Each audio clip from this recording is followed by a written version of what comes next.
everybody. How are you? Welcome to the Culinary View and the Vineyard District here at Messina Hoff. It's a beautiful day and harvest is going super. And we're so proud of all of our crew. They're doing a great job. So, Our estate Sagrantino is all in and it's fermenting away. It's going to be a good vintage. absolutely. And we've got a real treat today. Something that's a little bit unusual. We've got Very different, but we're harvesting radishes. radishes. Wow. So we're going to be And talking about radishes and wine today, and some of the recommendations we have for you to try. But as in every month that we do this, we recommend that you go to thevineyarddistrict.com, where you'll find the Culinary View, and Mike Bedreen has his horticulture article about the ingredient that we've harvested.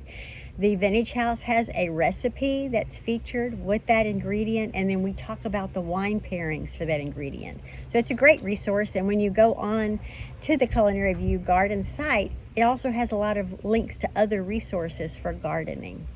You'll have to test it out. But we're going to be talking about radishes today, and most of the radishes that we're accustomed to are the round red radishes. Those are the ones that we buy in the store. But there are many types of radishes. What we've done is we've taken a radish that's very common, and we have sliced it in half, and we have actually braised it and then sauteed it and made it into a snack food that really goes well with wine. So we have our fresh radish, and then we have our braised and fried radish with thyme as the seasoning. As we talk about the wine, we'll let you know how that goes with the wines. really delicious. It is. Really nice. It's just salty enough, and it's got a nice sort of a wine characteristic because that's part of the recipe. So it's good. And look at the herb. That's our thyme. I love thyme. It's one of my favorite herbs. And it grows very well here. You've got to put it in semi-shade. It doesn't like full sun. Kind of gets sunburned. If you It put does. it in semi-shade, likes it a lot. And one of the things I love about thyme is it can make just about any recipe go with red wine. It's a really good bridge for foods and wine. So we've got three wines to explain that go so well with the radishes and the recipe.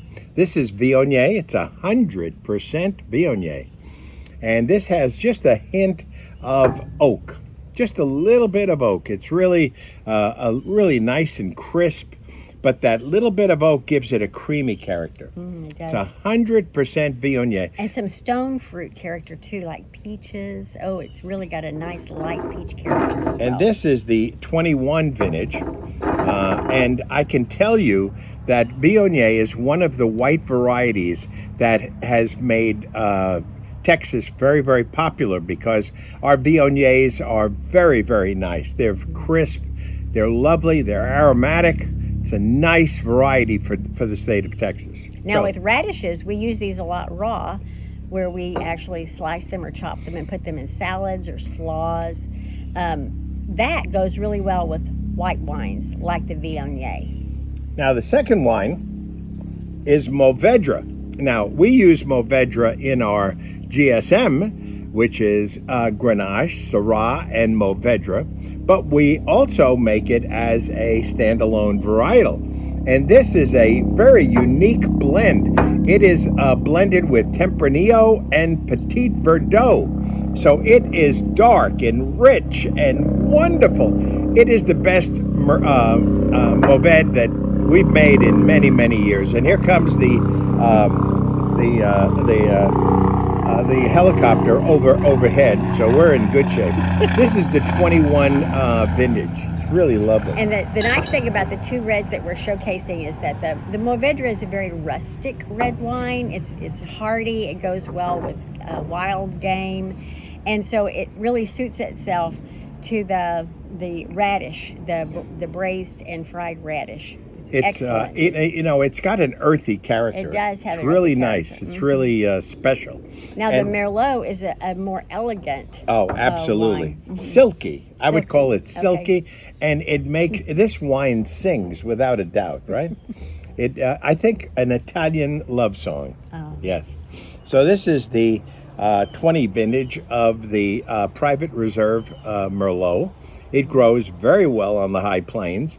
I think Texas is also known for really high quality Merlot, and it grows really well in Texas, and it's a nice red. You know, not always do we need big, bold, tannic reds. Merlot is soothing. It's like smooth jazz. It's just a lovely red wine. So we hope you'll try it and enjoy it. It's fantastic. And we thank the Vintage House Restaurant for the recipes that Yes. they give us. Looks good, tastes They will be good. posted online, and there will also be some photographs on the process that they used to make these are great snacks, actually, when you just sit there and you eat them while you're talking or having some red wine. And you can also substitute the white wine in the recipe for red wine and the lemon juice for a balsamic if you want an even bolder, heartier flavor to go with a more rich tannic red. So, on behalf of Meryl and I and all the fine folks at Messina Hoff, and come on out and enjoy harvest with us. So, you take care, enjoy your vino, enjoy great food, great wine, and combining them beautifully. So, take care all. Bye-bye. God bless.